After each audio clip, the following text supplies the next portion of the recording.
Alors, qui va casser la glace? Quelle est la table qui va donner la première, sa meilleure idée, la plus innovante? Vous avez levé votre main? Un homme courageux? Bien, nous autres, on a dit qu'il faudrait impliquer peut-être plus les écoles, l'université, les cégeps, les étudiants à contribuer au programme de recherche. On a aussi, ben ça vient plus de moi, mais regarde, ça vient de la table, je pense qu'on ne s'est pas stiné longtemps là-dessus.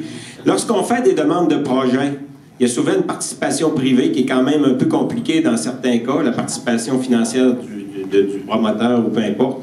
Donc, quand ça vient d'une orientation régionale, quand il y a une concertation, puis on pousse vers une certaine production ou une certaine mise en marché, il faudrait que les participations privées de ceux qui s'y risquent soient plus faciles.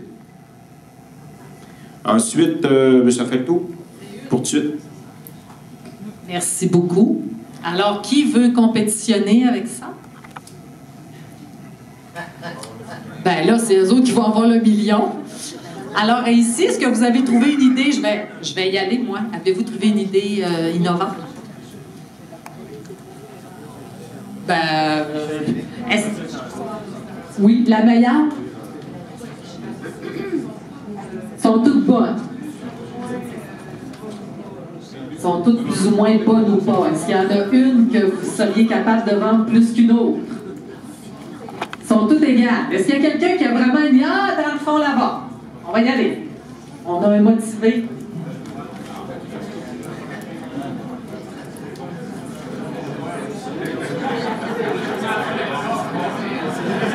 Alors, monsieur Côté. Nous, ce qu'on a regardé, c'est qu'on parlait, le mot qui nous prenait tout le temps, c'était coordination, information, échange. Puis, ce qu'on voyait, c'est qu'il se passe beaucoup de choses dans les centres de recherche. Je reviens un peu avec ce que le monsieur disait à propos des collègues.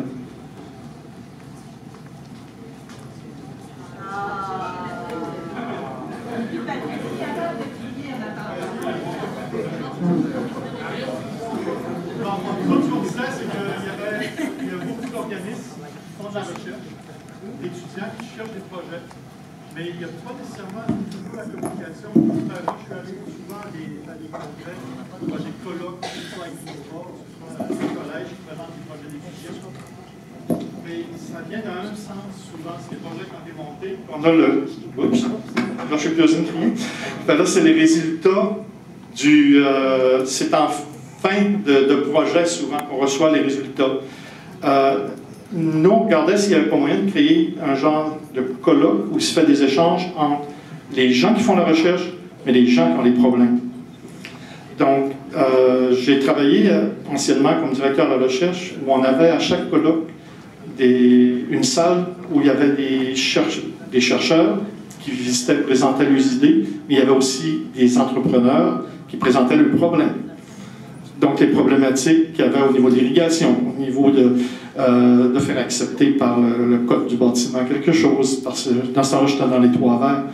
Et ça créait une dynamique autour d'un café, en jasant, on regardait le poster, on voyait un peu les petites présentations, et on créait des liens. À un moment donné, tu te retrouves avec 3 ou 4 producteurs qui se disent « Oui, on a toute la même problématique, est-ce qu'on se met ensemble pour monter un projet? » Donc, ensemble, on met un peu de fonds. Avec les fonds, on va chercher un chercheur, soit un concours, quelque chose comme ça. On va chercher un chercheur qui va travailler sur le projet, puis à ce moment-là, on se retrouve à monter des projets avec des levées de fonds au gouvernement, etc., etc. Donc, ce qu'on disait, c'est qu'il manque la communication entre le problème et les gens qui ont peut-être la solution ou les moyens pour aller les chercher.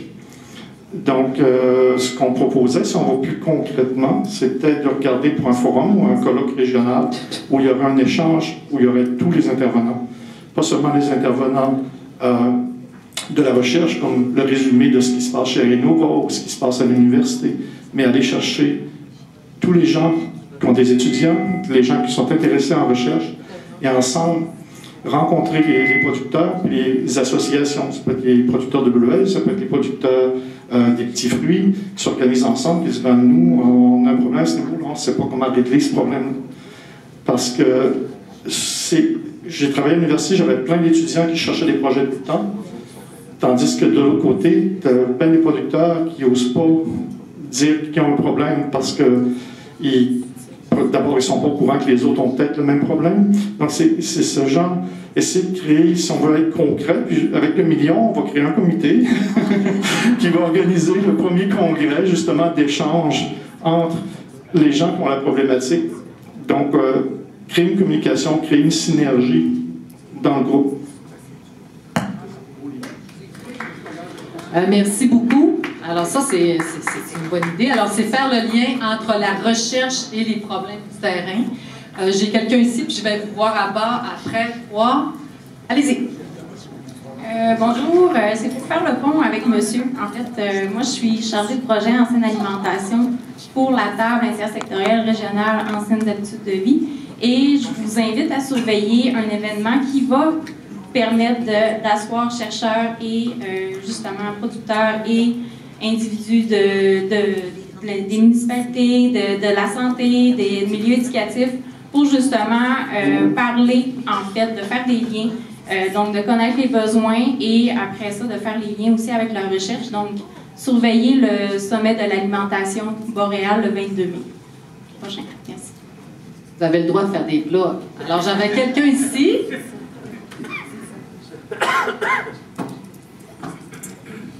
Alors, en fait, sur l'idée, on continue encore à faire du pouce. Nous, la réflexion, elle se posait beaucoup sur la communication en général. Et oui, les forums, oui, les belles journées comme aujourd'hui, c'est toutes des bonnes idées. En même temps, lorsqu'on est transformateur, producteur, entrepreneur dans notre milieu, c'est pas toujours évident de libérer ce temps-là, cette journée-là. Alors, l'idée était plus de le faire avec des outils qui peuvent être accessibles en tout temps, mais qui permettent une communication qui est fluide. Donc, on pense entre autres à un bulletin de communication, je pense à l'infolette de la table agro. Dans ce style-là, il y a justement un projet là aussi où il y a plein de formations disponibles avec l'UPA, mais la communication justement entre ce qui se fait en recherche et qui peut stimuler vraiment en amont, là, tout ce qui est innovation pour les entreprises puisse être plus facilement accessible dans le quotidien, puis au moment où est-ce que nous, on a vraiment le temps et la possibilité d'en prendre connaissance et d'y avoir accès. Et un autre point aussi autour duquel on a discuté, c'était aussi de penser que l'innovation, c'est en quelque part aussi créer un besoin. Donc lorsqu'on veut aller valider versus une étude de marché, bien, il y a peut-être des projets, justement, qui ne ressortiraient pas dans une évaluation de marché, puisque c'est justement le facteur innovant qui n'est pas connu. Donc, il ne faut pas non plus trouver la bonne balance, la bonne dose entre tout ça et ne pas tuer l'innovation, justement. On parlait du lait, je reviens là, sur la présentation de M. Girard. Probablement que s'il y avait des études de marché qui avaient été faites en aval, je ne suis pas sûre que ça serait sorti. On a besoin d'un lait biologique ou un produit laitier avec des probiotiques à l'intérieur, nécessairement. Sauf qu'on crée un besoin avec l'innovation également. Donc, c'est de trouver la bonne balance à travers tout ça. Merci. C'est monsieur ici. Ensuite, là-bas. La compétition est de plus en plus forte. Monsieur Rousseau. Merci. Je me suis senti interpellé tantôt parce qu'il y a quelqu'un qui était après de penser notre million. On ne veut pas faire 500 000, 500 000. Non. On a trop subdivisé nos ressources d'une région comme la nôtre, je trouve. Pour nous, c'est sûr que le million, si on avait à l'utiliser, on l'utiliserait à travailler, à développer, investir dans le développement d'une culture d'innovation. Ce qui manque, moi je trouve, ici en région, c'est vraiment la culture d'innovation qui ne nous est pas inhérente comme producteurs, comme transformateurs, puis aussi, quand on parlait de mise en marché, à tous les niveaux. Un matin, il ne faut pas oublier, Mario nous a dit qu'il y aurait beaucoup de débouchés pour l'agriculture, avec les chiffres à l'appui. Mais on sait qu'il y a du changement au niveau de la température, on voit les changements, on parle de réchauffement de planète, on peut le nier, mais on sait qu'il va y avoir des changements. Puis, on va avoir besoin d'adapter et la production. Il va falloir aussi s'adapter au niveau de la transformation. Il va falloir s'adapter aussi, adapter nos outils au numérique. Tantôt, ça a été mentionné, Mario nous a parlé du numérique. Puis on a régionalement, moi j'ai eu la chance de voir de mes yeux avec Agrinova, je me suis impliqué dans Agrinova, puis on a vu comment est-ce que le fait de se regrouper, des producteurs, c'était des producteurs ensemble, pour investir quelques dollars par année au niveau innovation, on multipliait jusque par 15 puis jusqu'à 10 fois. On était capable d'aller chercher jusqu'à 10 fois les montants d'argent que les producteurs mettaient. C'est tout un levier. Pensez-y, là, 10 000 $ par année qu'on met là, en innovation, multiplié par 17, c'est 170 000. Sur 10 ans, c'est 1 700 000. Le million. Mais le million, je l'investirais plutôt à travailler, à développer une culture. Parce que ça ne fait pas partie de notre culture. Merci beaucoup. Alors, il me reste 2 ici, puis M. Serge ensuite. Alors, c'est vous qui êtes délégué pour vendre l'idée. Oui, bonjour. Je ne veux pas voler le punch non plus. Là. Je pense que tout le monde le sait que le million il vient ici. Là. Je ne sais pas. Je ne sais pas s'il y en a qui ont des grandes oreilles ou que les idées circulent, mais je pense qu'il y a une certaine convergence. Là. Mais on sait tous comment ça va finir quand même. Hein? Nous autres, c'est toujours dans la même lignée d'idées. Il y a eu sa jasée de synthèse, rapprocher des liens. Nous autres, on a parlé dans ce sens-là, de créer un réseau, on a dit un guichet, ça pourrait être sous forme de plateforme numérique, où on aurait une facilité à actualiser puis à échanger, puis de rapprocher les acteurs de différents niveaux, que ce soit financier, les acteurs du terrain, les acteurs, attendez un petit peu, rapprocher des connaissances puis des savoir-faire. Puis nous, on pense que ça pourrait prendre forme sous une plateforme numérique qui serait facilement, où les informations seraient partagées et tout le temps renouvelées. Fait que, vous pouvez nous le dire, là, à qui vient le million?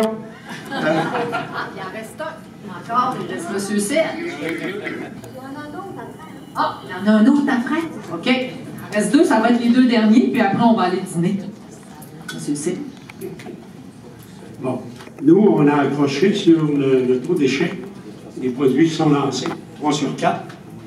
Alors, on s'est dit, la plupart du temps, en tout cas, selon l'expérience et selon ce qu'on a vu, c'est qu'on lance des produits, justement, 25e confiture aux fraises, puis on lance des produits pour lesquels il n'y a pas de marché, etc. On pense qu'il serait extrêmement important d'avoir une veille continue sur les marchés et sur les résultats de recherche aussi, pour faire le pont entre ça. Qu'on assure aussi la diffusion avec,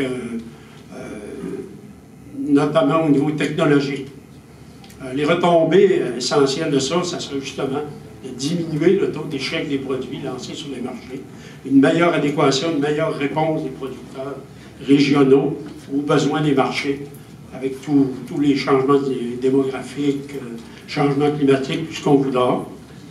Et puis, ce qu'il faudrait faire dans une première étape, ça serait de faire un travail collaboratif, tout le monde, pour déterminer quel mécanisme on va mettre en place pour démarrer ça. Cette veille-là, ben moi, je vois très bien Cerdex qui pourrait participer là-dedans, le créneau, et ainsi de suite. Petite parenthèse rapide, au niveau des technologies, moi, je me disais, il faudrait établir un lien avec le hub en technologie numérique, le hub régional. Il va y avoir des ressources là absolument extraordinaires. On a parlé de plusieurs solutions technologiques. Il faut regarder de ce côté-là. Alors, il faut que je chèque pas mon nom. Merci. Alors, le dernier. Ah! Allez-vous être rapide? Ça, je vous non, mais je faut que j'aille à lui avant. Puis... Ah, vous êtes correct? OK. Vous êtes confiant. Ah, ouais. Ben, ça sera pas long. Parce que, tu sais, dans les idées qu'on avait sorties, ça tournait beaucoup autour de tout ce qui se dit là. Mais en écoutant tout le monde, là, il m'en est venu une autre idée. Puis, Gérald parlait de la culture qu'on devrait développer. Mais on oublie de parler que pour innover, bien, ça va prendre la relève. Ça prend des jeunes qui sont intéressés à continuer puis à rester dans le domaine agricole. Puis qu'est-ce qu'il est... aujourd'hui, les jeunes, si on veut les garder, il faut les intéresser. On parle du numérique, les nouvelles technologies. Tu sais, il faut intégrer ça dans nos entreprises pour qui veulent rester avec nous autres puis qui continuent. Puis je me considère encore un jeune, là. Mais je suis pas trop vieux encore. J'ai juste plus accès au fond de la relève depuis pas longtemps. Mais moi, je pense qu'il y a cette culture-là qu'il faut développer, là, comme Gérald disait, mais les impliquer, ces jeunes-là, pour qu'ils veulent continuer dans le domaine agroalimentaire.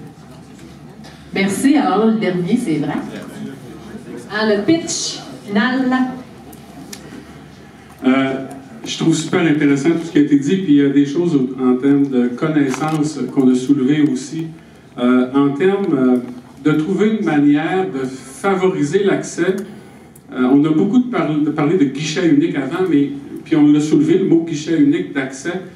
Mais comment le faire maintenant? Est-ce que ça passe par des moyens diversifiés? En tout cas, il faudra voir. Sauf que, et aussi, un enjeu qu'on a ciblé, on n'a pas de réponse. Moi, j'aime bien ça, l'innovation, qu'il n'y a pas de réponse pour la partager. C'est le qui peut prendre un lead, il y a le créneau, on a nommé Cerdex tantôt, le hub. Est-ce qu'on a à définir un leader de ça, ou est-ce qu'on n'a pas à devenir tous des leaders d'une manière ou d'une autre? On n'a pas la réponse à la question. Je la soulève, sauf que j'aimerais que les producteurs lèvent la main. Producteurs et productrices. OK. Je ne prends pas les intervenants parce que la réponse à la question, ben, je me considère comme un intervenant au Centre québécois de développement durable. Donc nous, à quelque part, on est payé pour être là. Maintenant, dans les mêmes producteurs, quels sont ceux qui sont payés pour être là? Ah, il y a pas mal moins de monde que ça. Alors,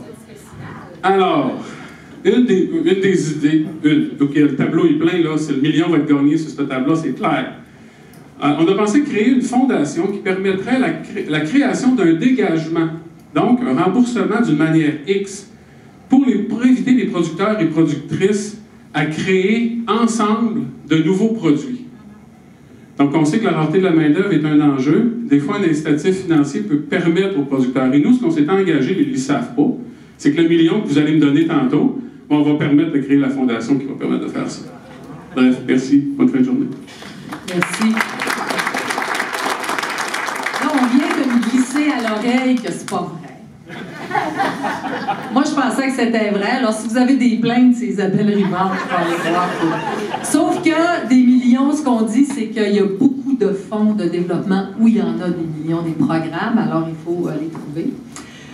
Merci, hein, c'est vraiment, vous êtes très généreux dans vos propositions. Alors, c'est l'heure de dîner. Je vous rappelle qu'au retour, vous changez de table. Alors, vous vérifiez sur votre cocarde parce que vous allez... vous êtes sûrement... vous avez fait connaissance avec des gens, mais au retour, c'est différent. Ah, vous avez le même numéro à